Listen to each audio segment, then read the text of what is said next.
안녕하십니까? 서정한 앞에 선교부를 섬기고 있는 정영규입니다.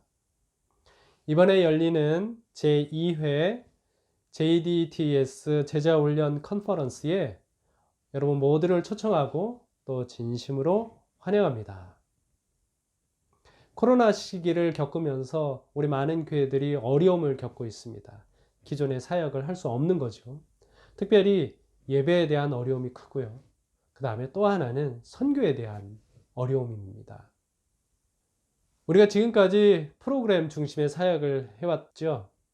그래서 좋은 프로그램을 만들고 거기에 이웃들을 초청해서 복음을 전하고 우리와 함께 신앙할 수 있는 결심을 하도록 했습니다.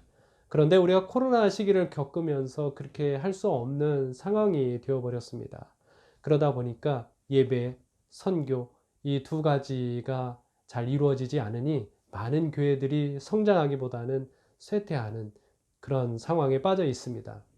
그런데요, 모든 교회들이 다 그런 어려움 상황에 처해 있는 것은 아닌 것 같습니다. 오히려 이 상황 가운데서 부흥과 성장을 경험하고 있는 교회들이 있는데요. 그 교회들을 잘 살펴보면 공통점이 있습니다. 그것은 제자훈련과 소그룹 사역이 여전히 원활하게 진행되고 있다고 하는 사실이죠. 우리 재림교회가 이렇게 성장한 데에는 이 제자훈련, 소그룹 이 개념이 포함되어 있는 안식일학교와 더불어 시작되었다고 해도 과언이 아닙니다. 1852년에 안식일학교가 시작이 되면서 놀라운 부흥을 우리가 경험하고 있는데요. 이것은 제자훈련과 소그룹 사역이 우리 안에서 여전히 이루어지고 있었기 때문입니다. 자, 그런데 코로나를 지나면서 예배도 안 되죠. 안식일 학교를 포함해서. 그 다음에 또 하나는 제자훈련과 소그룹 사역도 잘 이루어지지 않고 있죠. 여러분 거의 모든 분들이 공감하는 것처럼 지금 코로나 상황을 포함해서 기상이변이라든지 여러 가지 재난 상황들을 돌아보면 이 지구가 버틸 수 있는 시간이 그리 많지 않은 것 같습니다. 그런데 이 상황 가운데서 교회는 쇠퇴하고 있다? 이것은 하나님께서 의도하신 방향은 아니라고 생각이 듭니다. 이 상황 가운데서 우리는 반드시 부흥을 해야 하는 것이고요. 이 부흥을 통해서 온 세상에 복음을 신속하게 전할 수 있는 우리 준비를 갖춰야 하는 것이죠. 이런 상황인데 너무나 감사하게도 우리 JDTS 선교단에서 제2회 제자훈련 컨퍼런스를 진행해 준다고 하니까 얼마나 감사한지 모르겠습니다. 여러분 이곳에 오셔서 실질적으로 경험해 왔던 그런 내용들을 함께 나눌 것이고요. 또 강의도 할 것이고요. 그리고 우리가 지금 겪고 있는 문제들, 그리고 그 문제들 속에서 얻었던 그런 교훈들을 우리가 함께 모여서 이야기하면 얼마나 많은 지혜들이 모일까요? 그 지혜들이 모여서 이 어려운 상황 가운데서 부응할 수 있는 돌파구를 충분히 찾을 수 있을 것이라고 생각이 듭니다. 감사합니다.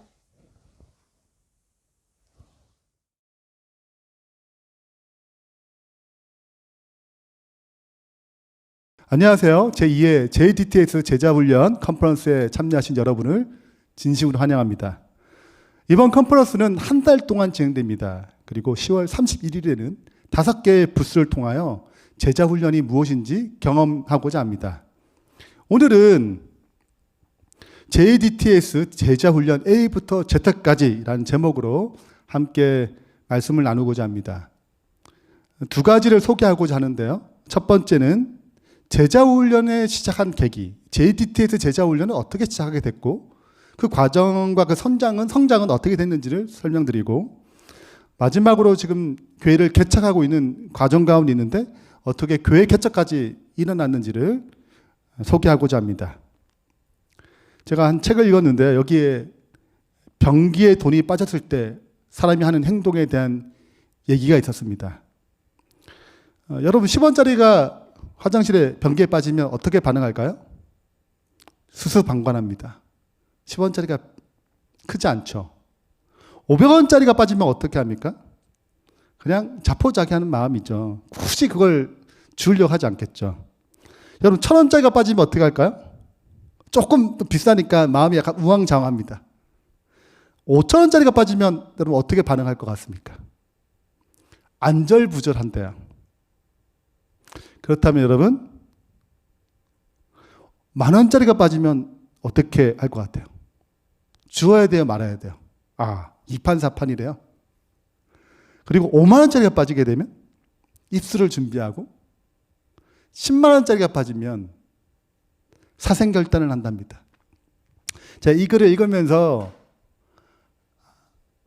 유머이지만 또 한편으로는 돈의 위력이 무엇인지 또 알게 되는 계기가 됐습니다. 돈이 사람을 움직이는 것이죠. 돈의 가치가 비쌀수록 사생결단을 낼 만큼 사람의 마음은 변화됩니다. 그렇다면 그리스도인을 움직이는 진짜 힘, 위력, 그것은 무엇일까요? 답은 분명합니다. 예수 그리스도의 가치를 알게 될 때 우린 그분 때문에 움직이게 되는 것입니다. 예수님께서 마태복음 13장에 여러 가지 비유를 말씀하시면서 밭에 감춘 보화에 대한 비유를 하십니다. 밭에 감춘 보화가 발견되자 그 사람은 자기의 모든 소유를 팔아서 그 밭을 삽니다. 그 가치를 알게 될 때 자기의 모든 것을 팔 만큼 그리고 아깝지 않을 만큼 생각하는 것이죠. 그 감춘 보화는 곧 예수 그리스도를 의미합니다. 예수님의 가치를 알게 되면 우리의 삶이 변화되고 그분 때문에 움직이게 되는 거죠. 그분의 인격과 그분의 사역을 닮아가는 것입니다. 근데 그리스도인이 됐다고 해서 다 그렇게 사나요? 그래서 교회는 그리스도인을 그리스도인다움께 그리스도인다운 삶을 살 수 있도록 도와주는 훈련소 같은 역할을 해야 한다고 얘기하고 있습니다. 그리스도인 선교 봉사에 이렇게 기록하고 옵니다. 하나님께서는 당신의 교회가 세상을 변화시키는 사업, 예수님께서 이 땅에 오셨을 때 세상을 변화시키기 위해서 오셨습니다. 그 변화시키는 사업을 위해서 신자들을 훈련시키고 적합하게 하기를 원하신다. 이것이 교회의 또 하나의 모습입니다. 교회가 해야 할 중요한 모습이죠. 세상의 빛과 소금이 되도록 신자들을 훈련시키는 장소가 교회이어야 합니다. 근데 실상은 이론은 알지만 실상은 그렇지 않을 경우가 참 많습니다. 목회 방향만 바꿨을 뿐인데 부제로는 제자훈련 교회로 전환하라라는 책에 서론에 이런 얘기를 써놓습니다. 그리스도인과 비그리스도인의 윤리적 수준이 거기다 하는 거예요. 더 이상 그리스도인은 도덕적으로 매력적이지 않다라고 제시합니다. 이혼율, 인종차별적 태도, 인종차별적 태도는 그리스도인이 더 심한다고 얘기를 해요. 물론 이 얘기는 북미 이야기입니다. 미국의 이야기예요. 가정폭력이나 약물 중독, 마약, 혼의 동거 중 4명 중에 1명은 그리스도인이라고 할 만큼 믿는 자와 믿지 않는 사람들 사이에 구별할 만한 차이가 없다는 것입니다. 왜 교회는 이렇게 타락하고 이렇게 위기에 빠졌는가? 그 이유를 이렇게 설명합니다. 교회가 회심자를 늘리는 데만 집중하다 보니, 즉 안 믿는 사람을 믿게 하고 침례주는 거기에 회심자만 집중하다 보니 성도들이 믿음으로 살아가는 법을 가르치는 데는 거의 주의를 기울이지 못했다. 이러한 무관심이 교회의 위기를 낳았다. 교회의 위기, 이런 위기가 왜 나타났는가? 그것은 믿음으로 살아가는 법을 가르치는데 주의를 거의 기울이지 못했고 무관심했기 때문에 라고 얘기합니다. 이어서 얘기합니다. 이러한 위기의 교회에서 벗어날 수 있는 해결책은 사람들을 영적으로 성숙시켜 온전히 헌신된 그리스도의 제자들이 되도록 훈련시킨 다음 그 제자들이 더 많은 제자들을 길러내게 하는 명확하고 단순한 방법을 따르는 것이다. 곧 그리스도의 방법이다 라고 얘기합니다. 그래서 교회가 마태복음 28장 19절 20절에 예수님의 마지막 유언과 같은 그 사명에 온전히 순종하지 못했다는 것이죠. 모든 민족으로 제자를 삼고 아버지와 아들과 성령 이름으로 침례를 주긴 줬지만 회심자를 만들었지만 그 다음의 일, 내가 너희에게 분부한 모든 것을 가르쳐서 지키게 하라. 가르치는 것으로 끝나는 게 아니고 그렇게 살도록 자꾸 도와주고 격려해주고 순종하도록 이끌어야 된다는 것입니다. 그것을 놓쳤다고 얘기합니다. 지금 책에 굉장히 많이 보이죠. 이게 다 우리 교단의 전도에 관련된 책들입니다. 더 많은데 제가 몇 가지를 가져왔습니다. 굉장히 좋은 책들이에요. 그러나 이 책들에게는 회심자를 만드는 것에 대한 자세히 기록되어 있지만 회심자가 어떻게 살아야 되는지에 대한 구체적인 훈련, 방법들을 기록하고 있지는 않습니다. 제가 목회 처음 나왔을 때 제가 제자 훈련을 잘한다고 해서 서준 앞에 나왔어요. 그때 제 생각에 제자 훈련이란 전도인을 만드는 것입니다. 중요하죠.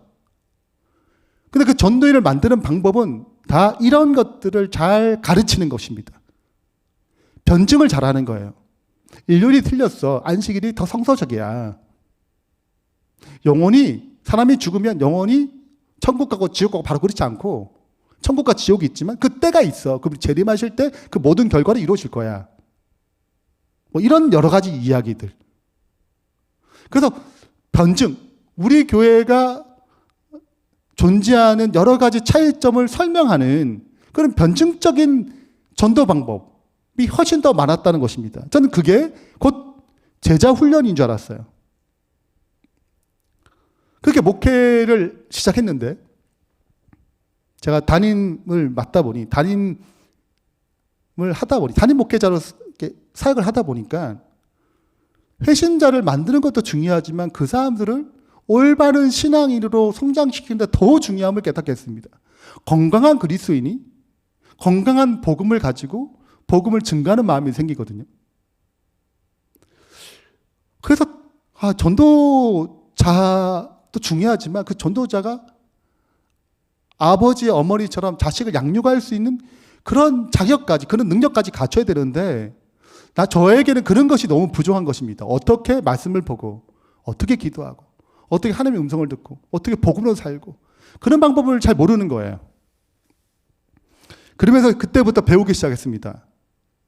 전도만 하는 게 아니라 어떻게 양육을 시켜야 될지, 어떻게 혼자 일하는 게 아니라 함께 사역을 해야 할지, 팀으로 어떻게 일해야 될지.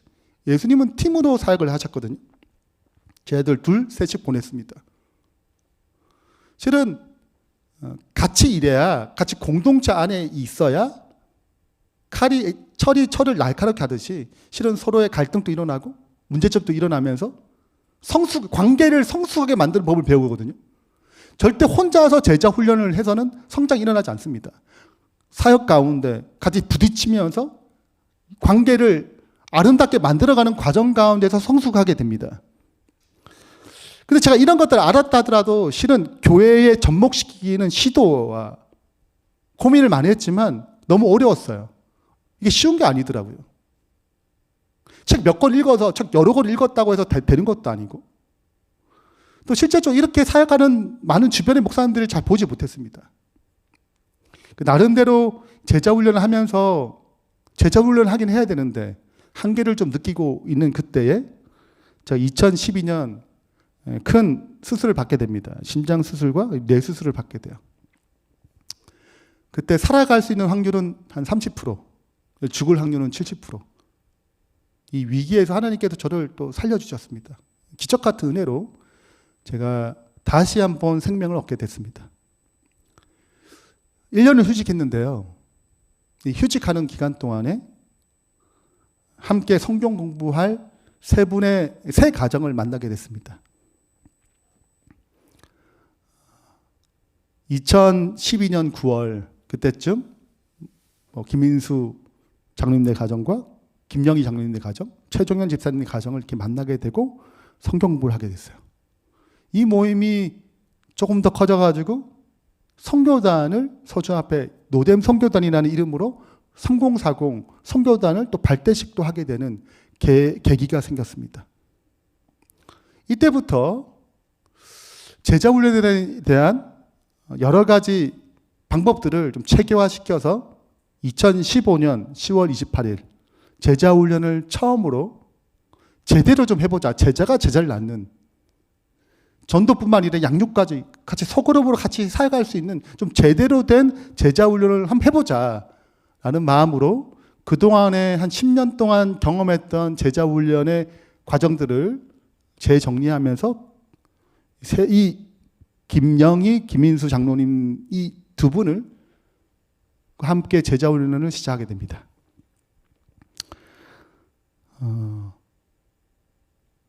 우리는 이렇게 실은 처음 시작할 때는 그냥 주님의 명령으로 시작할 뿐이었어요. 그러나 하나님께 놀랍게 축복하셨으므로 정말 많은 사람들이 이 사역에 참여하게 됐습니다. 2015년 10월 그때 시작해서 만 5년이 흘렀습니다. 지금은 14개의 나라에 이 사역을 하고 있습니다. 참여하는 교회는 약 400개의 교회를 넘어갑니다. 그리고 저희가 이제 이 사역에 더 적극적으로 참여하는 분들을 밴드에 초대하는데요. 밴드의 가입자가 1825명이 됐습니다. 그리고 전수는 저로부터 나 제자를 낳고 제자를 낳고 제자를 낳아서 10대까지 이어졌습니다. 또 감사하게도 번역을 원하시는 분들이 있어서 영어로 번역이 끝나고 몽골어도 번역이 끝나고 지금 중국어를 번역하고 있는 중에 있습니다. 그리고 교회를 한 개를 개척했어요. 2020년 7월 삼직 열린교회를 선교단에서 교회를 개척했습니다. 그리고 우리 3년 뒤 두 번째 교회를 개척하기 위하여 기도하면서 준비하고자 합니다. 그리고 이런 제자 훈련 기반의 소그룹 중심적인 교회를 코치하고 있는데 그 코치가 한 4교회가 지금 진행 중에 있습니다. 전 재림교회 목회자이기 때문에 교회 개척에 대한 비전이 없었습니다. 저희는 3년에서 5년 지나면 또 다른 교회로 넘어가잖아요. 왜 굳이 교회를 개척해요? 교회에 옮겨갈 사역지가 있는데 저는 교회 개척에 대한 필요성을 느끼지 못했습니다. 그런데 저희 이 선교단의 3권의 책을 읽으면서 교회 개척에 대한 필요성을 느끼게 됐습니다. 제일 첫 번째 책이 성공적인 교회의 7가지 역량이라는 게이트웨이 교회 이야기예요. 호주에 있는 재림교회 게이트웨이 교회 이야기입니다. 이 책에는 패러다임을 전환할 필요가 있다. 기존의 정통적인 교회가 말고 새로운 교회, 새로운 접근, 21세기에 필요한 21세기에 적응할 만한 교회가 필요하다라고 하면서 그 3가지를 제시합니다. 첫 번째는 제자 훈련이 기반돼야 되고 소그룹, 관계 중심적인 공동체가 필요하고 그 다음에 교회가 또 교회를 낳는 교회를 지속적으로 개척하는 교회가 필요하다. 실제적으로 게이트웨이 교회는 벌써 4개나 교회를 개척했습니다. 3년에 1개씩 교회를 하겠다는 비전을 가지고 교회를 계속 확장하고 있어요. 이 책이 굉장히 자극을 줬습니다. 그러나 굳이 내가 교회 개척을 해야 되나? 그런 생각 갖지 못했어요. 두 번째 책이 팀 켈러의 센터 처치라는 책입니다. 이것이 저에게 교회 개척을 해야겠구나라는 확신과 하나님의 인도하심을 느끼게 한 책이에요. 이 책은 뉴욕에서 도시에서 교회 개척을 성공하고 300개 넘는 교회 개척을 도와주는 리디머 교회 담임 목회자인 팀 켈러 목사님의 교회 개척에 대한 철학이 담겨 있는 책이에요. 여기에 제가 인상 깊게 읽은 문구인데요. 유일하게 이 두 번째는 없다는 거죠. 천하의 가장 효과적인 전도 방법은 새로운 교회들을 개척하는 것이다. 자, 이 말씀이 너무 도전이 있습니다. 교회를 개척해야 되는구나. 그리고 우리 교단의 교회 개척에 대한 책이 없나 해서 살펴본 3번째 책이 잃어버린 열정의 회복이라는 책입니다. 이 책은 너무 좋아요.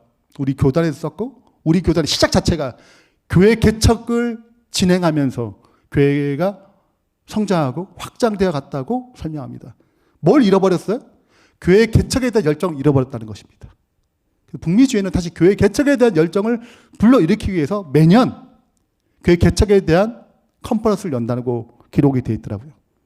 그러면 교회를 개척에 대한 이유를 쭉 설명합니다. 대표적인 것이 일단 교단의 위기라는 거예요. 교단의 성장이 멈췄다는 것입니다. 우리는 세계 복음에 대한 사명을 갖고 있는데 더 이상 교회 개척하고자 하는 의지가 없다는 거죠. 두 번째는 우리 교단은 시스템적으로 교회 개척을 해야 되는데 그 시스템이 좀 무너졌다고 또 얘기합니다. 그리고 교회가 개척하려면 다음 것을 권해요. 일단 평신도가 핵심 멤버여야 된다. 목회자 혼자는 안 된다. 함께 팀을 이루어야 될 사람들이 필요하다. 그리고 제자 훈련이 돼야 한다. 그 어떤 훈련이든 기본 훈련 과정이 있어야 된다고 얘기하고, 그리고 정통적인 교회도 세울 수 있겠지만 소그룹 중지형 교회, 셀 처치, 이런 교회, 새로운 교회가 필요하다라고 제시합니다. 그리고 어느 지역이나 교회 개척이 좋지만 당신이 빠르게 교회를 개척하고 또 다른 교회를 개척하고자 하는 역량을 기르려면 도시라는 지역에서 최소한 50명이 되는 구성원을 가지고 교회를 개척하게 되면 200명이 이상 가장 빠르게 성장한다고 또 기록이 되어 있더라고요.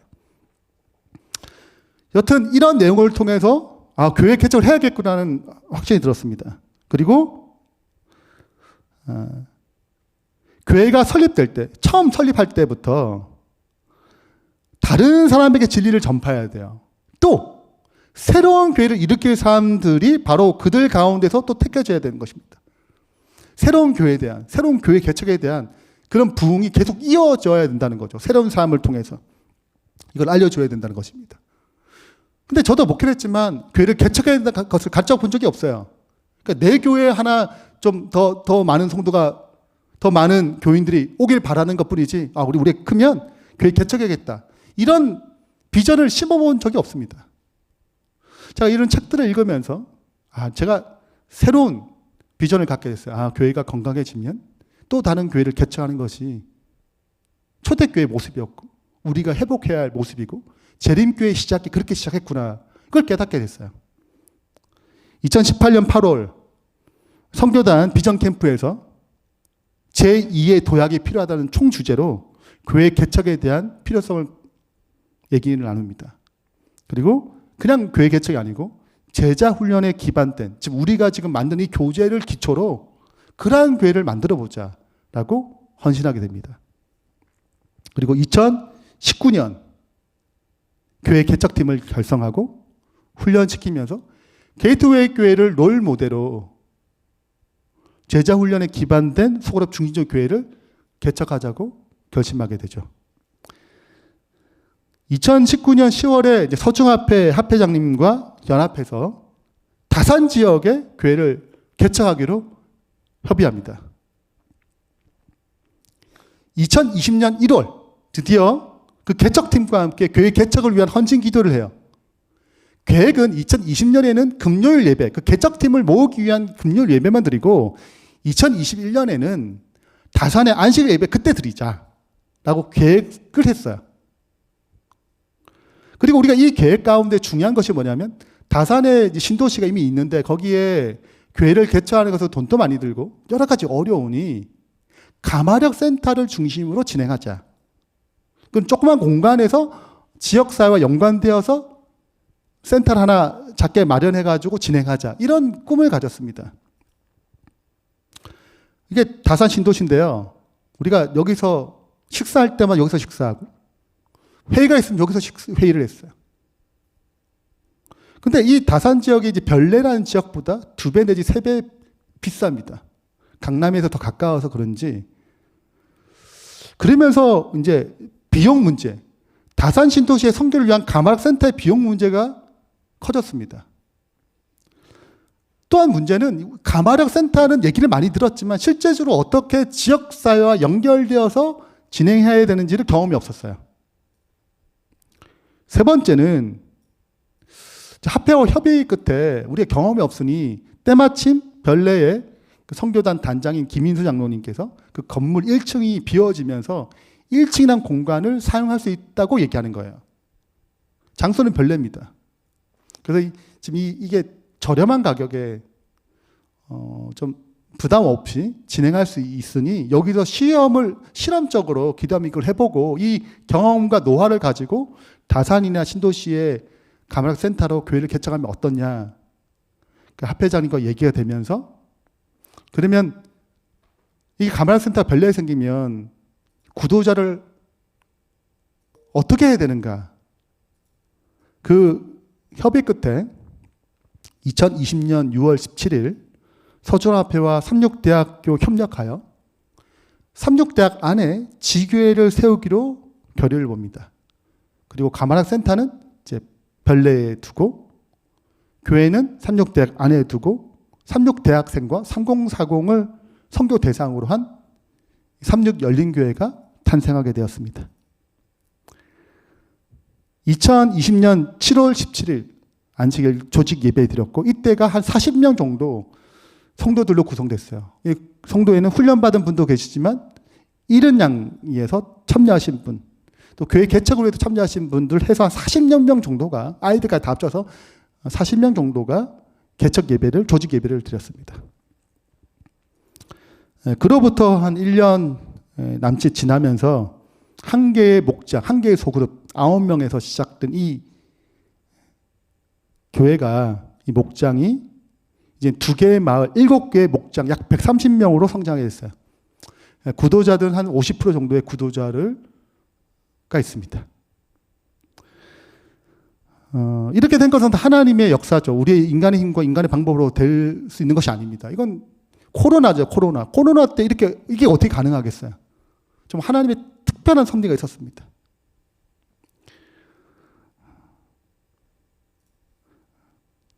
사람이 마음으로 자기의 길을 계획할지로다 그 걸음을 인도하는 자는 여호와시니라. 매 순간마다 하나님의 역사하심과 인도하심이 있었기에 이 일이 가능했고 또 선교단 사역도 그분의 인도하심과 은총이 있었기에 지금까지 성장했습니다. 제가 선교단의 어떤 제자훈련의 성장의 과정 그리고 교회 개척의 과정을 설명드렸지만 이건 선교단에게 주신 하나님의 사명과 인도하심의 결과였고 이 영상을 보는 저와 또 여러분 또 교회 거기에 각자 또 사명이 있습니다. 하나님께서 그 사명을 발견케 하시고 또 그 사명을 통해서 순종하면서 그분의 인도하심을 따르게 될 때 그분의 뜻이 저와 또 여러분의 삶 가운데 또 여러분의 교회에 풍성히 열매 맺어지기를 기원하면서 말씀 마치겠습니다.